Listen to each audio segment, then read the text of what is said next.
Episode of the Marketing Podcast is brought to you by Neighborhood Domains. Every business needs a domain name, including yours. Visit neighborhooddomains.com and use offer code MARKETING to get 10% off hosting and domain registration. On this episode, we are talking everything about GDPR. What the heck is it? Does it apply to you? And how you're using it.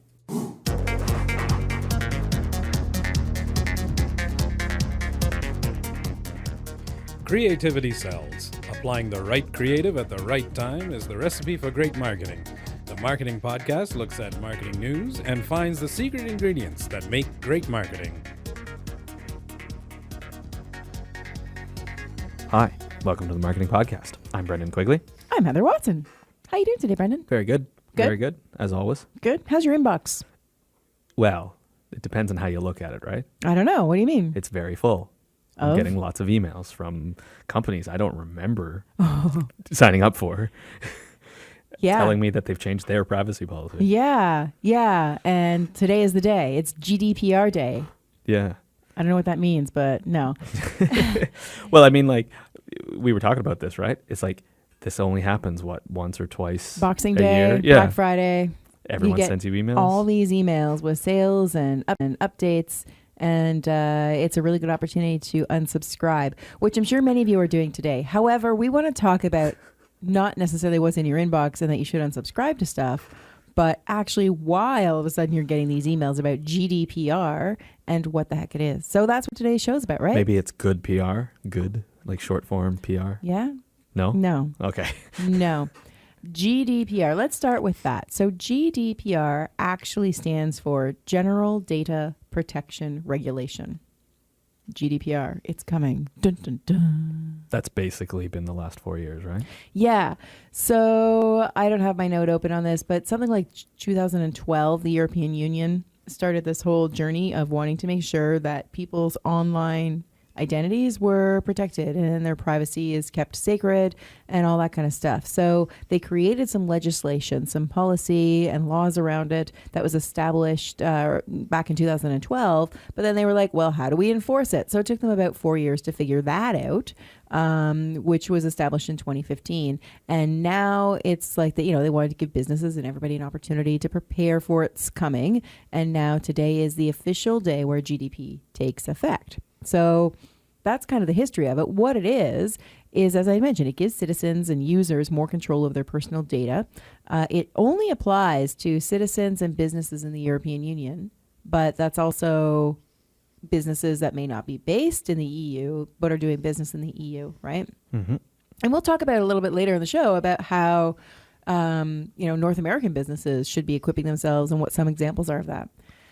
So it has to protect. Basically, previously, businesses were required to protect personal data such as name, address, and photos previously. But now it goes even farther and extends to IP address, genetic and biometric data as well. And also those companies have to have an obligation now to notify you if your privacy has been breached, because we know this happens and it's almost inevitable. Yeah, and I think it was Uber that had a breach, paid the hackers, and didn't tell anybody. That's right. Yeah. That's right. And then it got out and then there's a problem. Yeah. And so the whole goal of the regulation is to avoid that and I think minimize that as well. Sure. Yeah. The other thing that that GDPR does is it gives people, citizens, easier access to their own personal data in terms of how it's processed. So organizations have to detail exactly how they're using customer service in a clear and understandable way, and create easy opt-out mailing lists as well. So it puts the control back to the user. And, users have to be able to download, or not download, but to like access their data in a portable way. Like you have to give users Export. a way to get their own data. Yeah. Which is technically that's challenging in some cases. From a back-end coding perspective, for sure. The other neat thing, and we touched on this once before, I think in the last episode, when we were talking about Minute Maid and taking pictures of their kids and the right to be forgotten, right? Mm-hmm. So the new GDPR basically puts the right to be forgotten, not just for children, but for adults as well, that they have the right to delete any digital trail basically, that we as an individual, I have the right to be able to pull all my files and just vaporize from the internet, which is really tricky from a technology standpoint. There's fines now that have been imposed for businesses I think for that's non-compliance. the biggest part of this is that like they can enforce it. Big time, big time. It's kind of like our can spam laws here. For a Kind while, it was of. like, hey, don't spam. But then they were like, we need to do more. And there's some significant fines. And the same thing with the ad and sponsored content, right? They're starting to fine on that Instagram kind of thing for yeah. truth in advertising. Yeah. So for non-compliance on GDPR, fines can raise anywhere from 10 million euro to 4% annual global turnover, basically revenue, which could be in the billions, depending on the company. And right there, you can see who this is targeting, right? Well, Not the tiny little business the that's small sending shop out that's there. selling This is whatever targeting online. big business. Big data, right? Yeah. Like, you know Yeah. what? I'm glad they said, and this doesn't apply to me as a Canadian citizen because we're not members of the European Union, but it's interesting where you see this bit where it's protecting genetic and biometric data. Yeah. You hear all those like websites where you can kind of like send in a sample of your saliva, and then they like do some DNA genetic testing to find out your, you know, historical Yep. background, your medical stuff. That always scares the crap out of me because it's like, what are they doing with the Definitely data? cloning you. Yeah, that's what I'm afraid of. Honestly, one day I'll just go into a shop and there will be like another me or something. A German Heather. A German Heather. Yeah, Shouldn't pick on Germany. it shouldn't pick. Yeah, I don't care what country and anything Heather is just. There's two of me is just crazy to it, but. So that's really what it is. It comes into effect today, these laws. And although the laws are in the European Union, as we said, it doesn't protect me as a Canadian citizen, but it does impact how companies who may be based in North America, which is where majority of our listeners are, do business in the European Union. And that's the next piece that we really want to talk about. What businesses can do. But this is why now all of a sudden the last 2 weeks, it seems, we've been receiving umpteen emails a day. Yep. Every morning I opened up my inbox and a whole bunch more come in. And they're all from these companies that are doing business in international, in the EU, basically. So they've updated the privacy policies to include that statement. Mm-hmm. So, I think it's important to say, too, like the EU is really leading the way in terms of this type of regulation. absolutely. And that came out during the like Cambridge Analytica scandal, where it was like, would this regulation, if it had been in place, prevented this or enforced this or mitigated the issue or that kind of stuff. So that was a large part of that conversation. Right. So going back to North American companies who may be doing business in the EU, how do you become GDPR compliant? So I have a piece from ZDNet, and the last comprehensive guide that I was kind of just highlighting also came from ZDNet, which we will both of these articles in the show notes at themarketingpodcast.ca. So what are the things that you can do to make sure that you're prepared? So one of the things is, and I didn't mention, you're supposed to have a person on staff now appointed, almost like a privacy commissioner, what we would have in Canada. I can't remember what the term is. Lead? That's what's in the article. Yeah, no, that wasn't it. But you're supposed to have somebody appointed to be responsible ultimately for higher handling data within the organization. It doesn't need to be a new full-time person. It could be somebody who's responsible for IT in the organization or privacy in the organization. But to have somebody who is responsible what these rules and regulations are, and to do a bit of an audit, if you will, to make sure that you're compliant. So by having one person responsible, then one person is responsible, as opposed to saying everybody's responsible and nobody's responsible. So that person should, and if that's you, review all your current mailing lists, making sure that any contacts that you have in EU countries, that they've consented, remove people who haven't given proactive consent notice. So we've talked about that. Implicit notice is what's required. Mm-hmm. Right? That's the definition. Which is different than our can spam. Like we do say that you're allowed to, like if someone like buys a product, you're allowed to use that email. Mm-hmm. So the EU regulation's a little different. They have to like check the box that says, yes, you can use my email. Right, the opt-in. Yeah. Yeah. The other piece is that you may want to do with your mailing list, your email list, is if you're doing any automation, you might want to create a separate segmentation for that list. So you're separating people out who are in European Union countries, so you can treat those people differently now and going forward, so that you're operating within the realm of the law.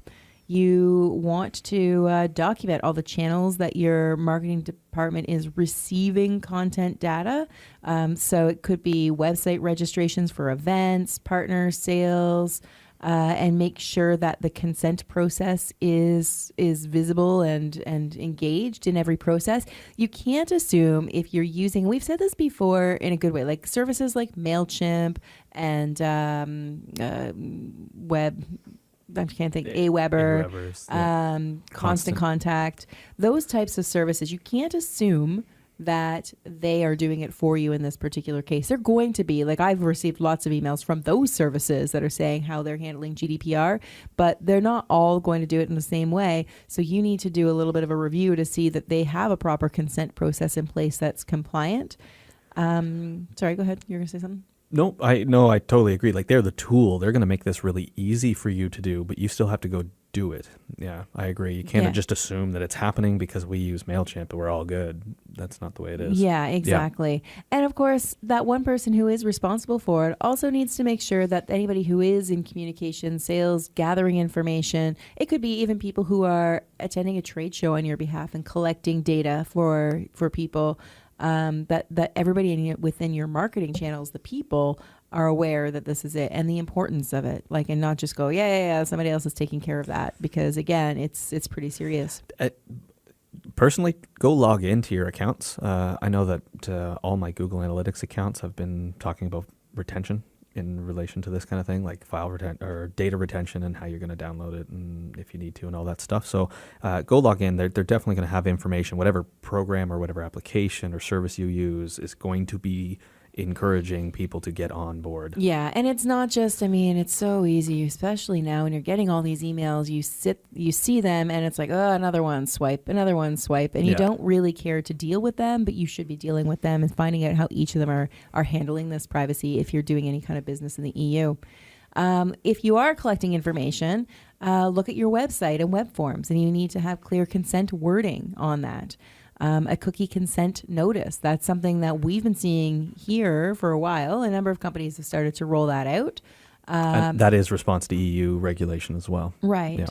Yeah. So, and the EU Internet Handbook, there is one, if you Google that, has very clear wording on what you can use in terms of consent, in terms of cookie use. The other piece that some people may not be doing is age verification process. So the magic age for GDPR is 16. So you need to have something that verifies, almost like a parental consent, which we deal with for alcohol and gaming kind of sites for 18, 19, 21, depending on what country it is. That prohibit people from entering. They have to confirm that they're over that age. But now you may want to add an age verification and down to 16 because below that they need parental consent to be able to even sign up for anything. So this could be the case if you're selling, a game that's available for download that's geared towards kids under 16. Yeah. What is the data that you're allowed to collect? And it's not a lot. Yeah. Validating country, that will help you exponentially try and figure out what people are seeing and how you're talking to them. And I think this helps to go back to your segmentation thing in your email client. Is if you segment your list based on country of residence, then you only have to enact these rules right now for those residents. You don't have to do it for your entire email list. Right. Moving down to the email list, like, how are you managing that list? You want to likely send a re-verification email, that double opt-in. Like, yes, they agreed before GDPR, but give them another chance to opt in after. And you'll get attrition. Expect it. Yeah, but don't be afraid of it. It's actually really good. And I've heard of people even sending out emails in their regular campaign saying, hey, if you're not getting value, unsubscribe from our email. And that means your email list really is, either it's dedicated fans or actual customers or people actually interested in your product or service. This is a good thing. Don't be afraid of sending out the double opt-in. It's quality over quantity in this particular case. And also a preference center, which we're pretty used to seeing in a lot of places where it's like, I want to receive important updates, but I don't want to receive Boxing Day sales. Yeah. And you can kind of choose that. So if you are sending out different types of marketing automation to your lists, let people choose what types of lists they want to subscribe to. And finally, and this is the piece that we're all seeing, is the updated privacy policy and notifying people. So let people know what you're doing, how you're using it, making sure that you're using the proper wording.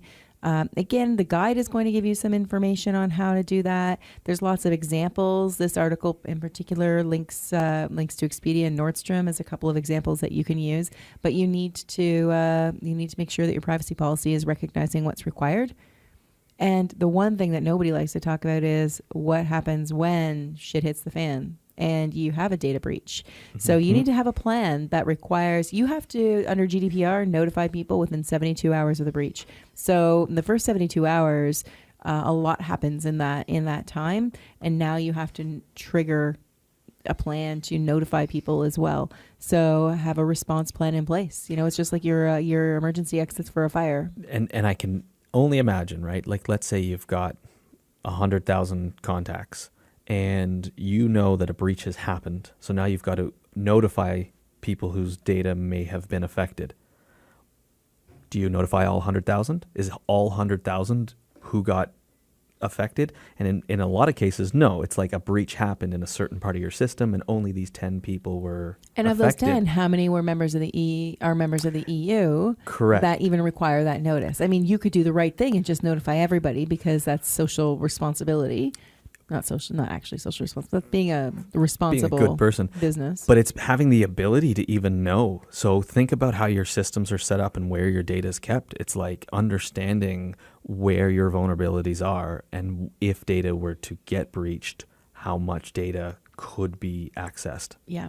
And I think, the segmentation of your list so that you're, just dealing with the EU citizens as opposed to the rest of the global citizens who this law doesn't apply to, know that, as soon as there is a data breach, somewhere somebody is going to be tweeting about it and talking about it. Yep. And the non-EU citizens will see it through social media and hear about it through media and wonder if it affects them as well. And I didn't get a notice. What does that mean? And because I hear about this with groups that I'm part of, companies that I've bought from, and I didn't get a notice that there's been a breach, but now I'm suddenly concerned that there's been a breach. Yep. So your communication, although you maybe don't want everybody in the world to know, everybody in the world will probably eventually find out. So it's better to be ahead of it and say, there was a breach. It was to a limited number of people. Click here to check and see if you were one of those people who were affected, or some sort of forthright, transparent way that gives people clear instruction on how to file complaints and to check and see if they were affected and where to go from there. So I think there's another side of you're outside of the EU, but how does this affect you coin? And that's for anyone who's like an app developer or a developer who's like selling a product that could be used in the EU. Right. And ultimately, if let's say you're building an app for a website, if that app doesn't follow these regulations, it's useless to EU customers. Like you'll miss out on a large potential market. So when you're developing your applications, you need to think about this regulation, whether it's an app or whether it's a website that could be used as a product or a service in the EU. Right. Otherwise, people aren't going to be able to download it and access it. Yeah. Yeah. Yeah, and that's a really good point. I mean, if you are making anything that's for distribution online that's being sold in the EU, then be it an app or an ebook, for crying out loud, then you need to play by their rules. And like iOS and Android have been doing a very good job of this recently. And I know on Android, like the app can exist, but every time it accesses a new permission, it gives you a little pop-up. So there are some best practices out there on how to make your stuff compliant. Right. So go find those. Cool. Yeah. So the next piece that I want to talk about, still on the GDPR, is Facebook. They have decided that they're going to be implementing these rules and regulations outside of the EU. Well, let's be honest here. This got to be in response to the whole Cambridge Analytica data thing. I mean, good on them for getting ahead of it in this particular case, right? So this came out of Recode, hot off the press this morning.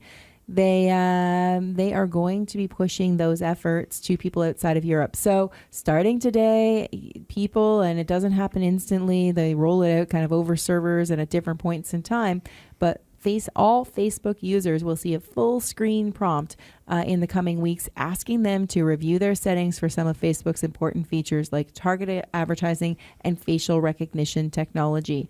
And the similar one went out to European users last month. The difference being that users didn't need to manually accept the new terms in order to keep using Facebook. But you've got to take a look at it and accept it or not. You can opt out. What I think is really cool about these regulations, especially when it comes to something like Facebook, is by default, the security settings have to be like the highest. Yeah. And then you get to like opt backwards.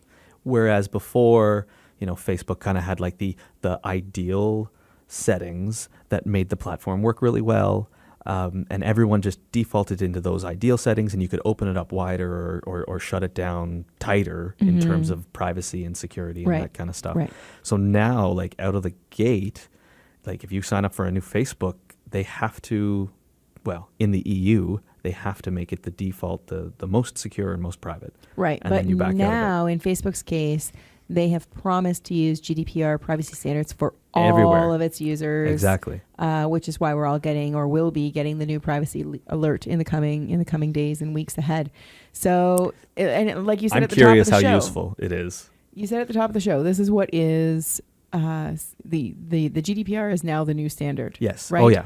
Yep. So yes, it's in Europe, but it's also, because it's got so much traction, so much discussion, this is going to be, even though it may not be legislated in your country, in Canada and US or Australia or wherever you're joining us from, and thank you for listening, by the way, but it may not be the rule there, but it will become the new unwritten rule, the new standard that your customers expect. So if you go to that standard, you won't ever do wrong. Right? You're exceeding the minimum standard, and that's a good thing, because what you're doing is putting your customer data ahead of everything else, and people value that now.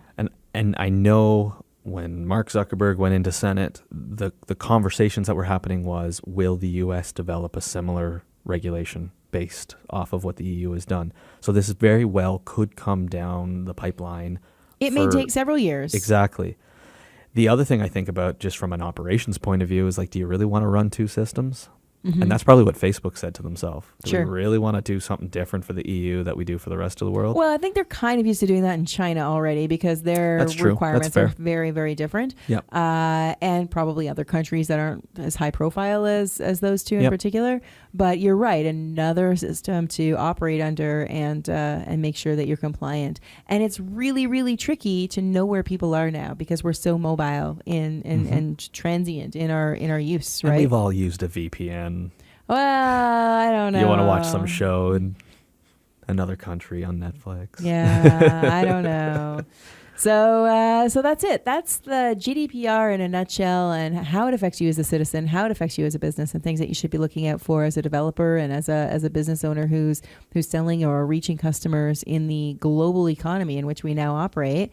Moving on. Can we move on? Yeah. Favorite things. Definitely. So every week, for those of you who are joining us for the first time, we talk about a favorite thing, and really it's just a tool, a web app, something that helps us get through our business lives, our agency life, or our personal lives. And today we are talking about Buffer, which is a sister or parent to Pablo, which we talked about earlier in the show. Yeah.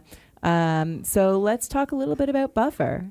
What do you want to say about Buffer, Brendan? Buffer is a really simple social media posting application. You can connect multiple accounts and then post to your accounts from Buffer. But what makes Buffer, I think a little unique, not other guys might have similars, is you can basically add to your queue and it will go out on a regular schedule. Whenever it wants to go out. Like you can set it like you want. If you want to post stuff at 10, 12, 2, and 4, you can tell it those are the times you want it to post. So it hooks into Twitter, Facebook, LinkedIn, Google+, Instagram, Instagram, and Pinterest. So the neat thing with Buffer is as you are surfing your desired social media channel, like so you're just surfing Twitter and you see something that you kind of like, you can retweet it, but retweet it to your Buffer. And then it kind of just goes into the queue to come out at 10 o'clock tomorrow. And then you see like 4 or 5 other things and it just fills in 12, 2, and 4 and 10 the next day. So it that way you're not kind of doing this random Twitter storm, which most people typically do. I was going to say, if you're anything like me, it's like, yeah, I might have a day where I like tweet a whole bunch, but then a week where I don't do anything. So something like Buffer can help with that, where it kind of just says, okay, normalizes it. Yeah, pause for a second. I'll wait an hour and then post that. Yeah. The other thing it does let you do is schedule posts. So people often use tools. We use Later for our agency clients to schedule standard stock content that you want to go out. Buffer allows you to do that as well. It's very similar to Hootsuite as well, and gives you that calendaring that you can schedule things out at a future. You can just add it to the queue or actually schedule it for a specific date and time. Gives you a nice little calendar view of what you want to see. There is a free version which allows you to connect a certain number of accounts, and then a paid version depending on how many accounts. Your queue gets full on the free version, I think, after so many, like 10 or 20. Yeah, something like that, yeah. Kind of thing. You can't queue it up for the month and fix it and forget it and move on. Yeah, and I think the real, like, with Buffer, you're not going to get away from, you know what I mean? Like, you're not going to necessarily fill up the queue with a couple months worth of content and just let it roll out. It's more of a tool to help you post on a regular basis. So you're still going to be connected, I guess, to your audience. Yeah, just not all at once. Exactly. Yeah. Yeah. Feel the inspiration and let it ride for a week. Yeah. The other neat thing with Buffer, just on a side note, is their analytics. All of these web apps I find that allow you to manage social media, kind of third party, have unique metrics that they're able to garner. And Buffer does have some pretty cool stuff with their analytics to find out, who are your most influential and engaged followers, for example, specifically like the individuals who are following you on Twitter or Facebook or wherever they are. And also they have like the built-in link shortener, so you can see better metrics as to who's clicking through your links, that kind of thing, which is handy. And then it's the whole Pablo thing, which we did talk about in a previous episode, which has you can easily create visual pieces to go with your content and then share it right through to Buffer, because they do kind of work hand in hand that way. So yeah, it's kind of a cool, who would use it. It could be a marketing consultant, like an agency, or somebody who's managing it for you. It could be one person within a company who's managing, a small team or a large team of people. Or you can also use the monitoring side to just improve your content strategy. So it's kind of a cool, and also the solopreneur, which is like you're just trying to do so many jobs at once and you can't be in Twitter all the time or in Facebook all the time. So it allows you to have that consistent flow of content going out. So yeah, that's Buffer. We'll link to it in the show notes. Is that it? Is that a show? That's a show. That's a show. Well, for the Marketing Podcast, thanks so much for listening. I'm Heather Watson. And I'm Brendan Quigley.